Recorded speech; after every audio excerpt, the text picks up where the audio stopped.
बिस्मिल्लाहिर्रहमानिर्रहीम। अस्सलाम वालेकुम। कुरान मजीद को तर्जुमे और तफसीर के साथ पढ़ा करें। इससे दुनियावी मामलात भी हल होंगे और आखिरत में भी कामयाबी यकीनी है।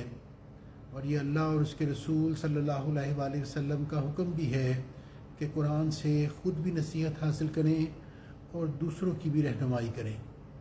सूरह इनाम जो कि कुरान मजीद की छठी सूरत है, उसकी आयत नंबर 70 में इरशाद हो रहा है, और कुरान से नसीहत दो कि कहीं कोई जान अपने किए पर पकड़ी ना जाए।